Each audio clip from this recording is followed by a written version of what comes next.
Você já parou para pensar nas entrelinhas da história da criação no Gênesis? Se analisar com atenção, percebe que há duas versões distintas sobre como os seres humanos surgiram, e elas não se encaixam. Vamos entender melhor. No primeiro capítulo, versículos 26 e 27, lemos que Deus disse: façamos o ser humano à nossa imagem, conforme a nossa semelhança. E assim foi, criou o homem e a mulher juntos, de uma só vez, com igualdade. Mas no segundo capítulo, a narrativa muda completamente. A partir do versículo 18, descobrimos que Adão foi criado primeiro, e só depois Deus percebeu que ele precisava de uma companheira. Então fez Adão dormir, tirou uma de suas costelas e formou Eva. Afinal, qual das duas versões está correta? Homem e mulher foram criados ao mesmo tempo, ou a mulher surgiu depois, a partir de uma parte do homem? Essa contradição intrigou sábios antigos, que buscaram uma solução engenhosa. Para harmonizar as duas histórias, surgiu uma lenda fascinante, que introduz uma personagem ausente no texto bíblico, Lilith. Segundo essa tradição, havia outra mulher, criada junto com Adão, sua igual em tudo. Mas algo deu errado.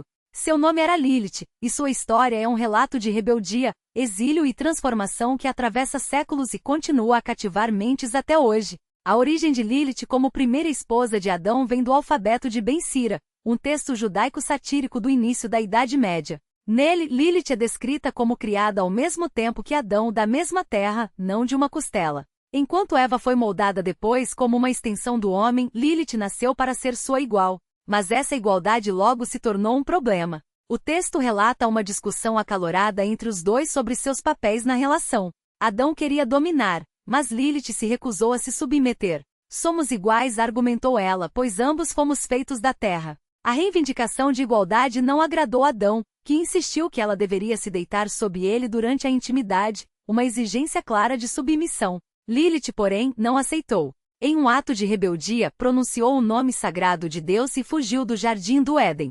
Sua atitude não foi apenas uma recusa a Adão, mas uma afirmação poderosa de sua autonomia. Ao invocar o nome divino, ela demonstrou uma conexão profunda com o sagrado e a coragem de usar esse poder para romper com uma situação que considerava injusta. Na tradição judaica, o nome de Deus é sagrado e não deve ser pronunciado em vão. O gesto de Lilith, portanto, foi um desafio não só a Adão, mas à própria ordem patriarcal que o colocava acima dela. Ela se via como sua igual, com os mesmos direitos e autoridade. Após invocar o nome divino, Lilith deixou o Éden e se refugiou nas margens do Mar Vermelho, um lugar associado ao deserto e ao sobrenatural no pensamento judaico antigo. O Mar Vermelho nesse contexto simboliza tanto o exílio quanto a transformação. Um espaço liminar, fora da ordem do Éden, onde Lilith começa a se reinventar. Segundo o alfabeto de Ben Sira, foi ali que ela se tornou associada a demônios. Não como um castigo, mas como uma redefinição de sua identidade. Fora dos limites do paraíso, Lilith deixou de ser apenas uma mulher para se tornar algo além, uma figura temida e poderosa. A lenda conta que Lilith passou a atacar recém-nascidos, especialmente nos primeiros dias de vida. Essa crença provavelmente nasceu do medo ancestral da mortalidade infantil, que costumava ser atribuída a causas sobrenaturais. Lilith se tornou a personificação desses temores, especialmente durante o período vulnerável antes que a criança recebesse um nome ou fosse circuncidada. O texto explica que ela se transformou em um demônio que estrangulava bebês no berço, recusando-se a deixar Adão sozinho. Então 3 anjos, Senoi, Sansenoi e Semangelo, foram enviados para trazê-la de volta. Eles representavam a autoridade divina e a tentativa de restaurar a ordem. Mas Lilith se recusou, mesmo diante dos mensageiros celestiais. Sua recusa foi mais um ato de desafio, provando que ela valorizava sua liberdade acima do conforto ou da proteção do Éden. A história, porém, não termina aí. Lilith fez um acordo com os anjos, não prejudicaria crianças que usassem amuletos com os nomes dos 3. O que começou como uma sátira no alfabeto de Ben Sira ganhou vida própria. Lilith se tornou um símbolo de resistência, independência e exílio. Não é difícil entender porque sua história ainda ressoa nos dias de hoje. No Zohar, um dos textos fundamentais da mística judaica, ela assume outra dimensão. Aqui Lilith é retratada como uma sedutora demoníaca, uma força de luxúria e destruição que ataca homens e ameaça mulheres durante o parto. O Zohar a descreve como uma criatura que vaga pela noite, tentando os homens ao pecado e usando seu sêmen para gerar descendentes demoníacos. Uma passagem diz: ela perambula à noite, perturbando os filhos dos homens e fazendo-os se corromperem. Essa representação transforma Lilith em um símbolo da sexualidade indomável, o medo profundo em sociedades patriarcais, onde mulheres que reivindicam poder sobre seus corpos e desejos eram vistas como ameaças.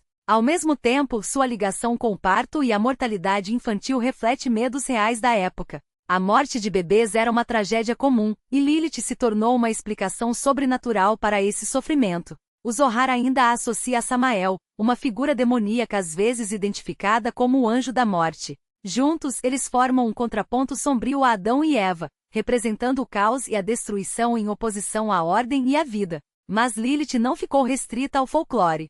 Seu nome aparece em algumas traduções da Bíblia, especificamente em Isaías 34:14. O versículo descreve uma terra desolada, habitada por criaturas estranhas. A versão King James traduz a palavra hebraica Lilith como coruja estrídula, mas algumas traduções modernas, como a Revised Standard Version, usam o termo Lilith, conectando-a à sua identidade folclórica como demônio noturno. O trecho diz: as feras do deserto se encontrarão com hienas, o sátiro clamará ao seu companheiro, Lilith também ali pousará e achará repouso. O contexto reforça a imagem de Lilith como uma criatura das sombras, um ser do ermo, fora dos limites da civilização.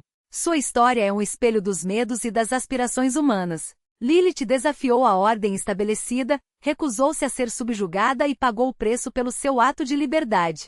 Por isso, ela se tornou um ícone, ora temida, ora admirada, que atravessa culturas e épocas. Seja como símbolo de rebeldia feminina, seja como uma força da natureza indomável, Lilith continua a nos fascinar, lembrando-nos de que as narrativas antigas ainda têm muito a dizer sobre quem somos e o que desejamos. Do caos e da desolação, uma representação perfeita para quem ousou abandonar o Éden para viver sob suas próprias regras. O chumbo, material sombrio e pesado, a vincula à noite e ao perigo, reforçando seu papel como predador implacável na tradição judaica posterior. Essa conexão bíblica âncora sua história no imaginário teológico do antigo Israel, mas deixa espaço para que as gerações seguintes a reinventem. Para compreender Lilith em sua essência, é preciso voltar às suas raízes mais profundas.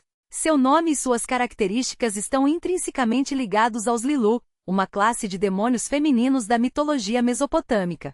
Essas entidades, associadas ao vento noturno, vagavam por lugares ermos, atacando homens, grávidas e recém-nascidos. Uma antiga fórmula acadiana as descrevia como a que voa pelas janelas e perturba o lar. Com traços semelhantes a aves, sua iconografia ecoa na imagem da coruja de Isaías 34:14, sugerindo que a Lilith judaica herdou muito desses mitos ancestrais. À medida que essas narrativas foram absorvidas pelo folclore hebreu, Lilith se transformou em uma figura única, mesclando rebeldia, perigo e o sobrenatural. O Talmud babilônico oferece outra faceta dela, não mais como a primeira esposa de Adão, mas como uma entidade noturna e ameaçadora. Um dos alertas mais conhecidos adverte: é proibido a um homem dormir sozinho em uma casa, para que Lilith não o encontre. Aqui, ela encarna a sedução e a predação, explorando a vulnerabilidade humana durante a noite, um momento em que, segundo a crença, estamos mais suscetíveis às suas tentações.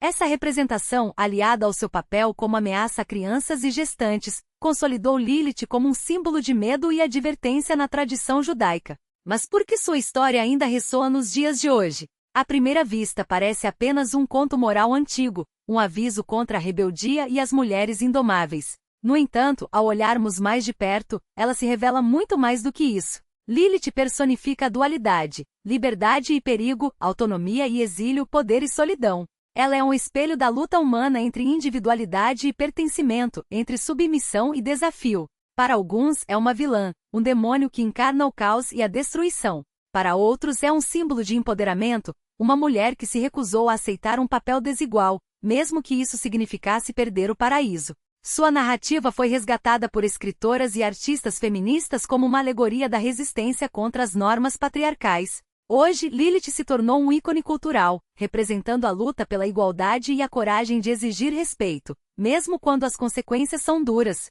O que a torna verdadeiramente fascinante é sua complexidade. Ela não é apenas uma esposa rebelde, um demônio ou um símbolo feminista. É tudo isso e muito mais. Sua história nos convida a questionar os limites entre bem e mal, caos e ordem, mito e realidade. Ela nos mostra como as narrativas se transformam ao longo do tempo, refletindo os medos, valores e aspirações das sociedades que as contam. Embora sua origem esteja em textos antigos, sua jornada está longe de terminar. Lilith vive na literatura, na arte e na cultura popular, lembrando-nos do poder dos mitos para moldar nossa visão de mundo e de nós mesmos. Há tanto a desvendar em sua figura. Você a vê como vilã, heroína ou algo entre os dois? O debate está aberto, e a escolha diz muito sobre quem somos.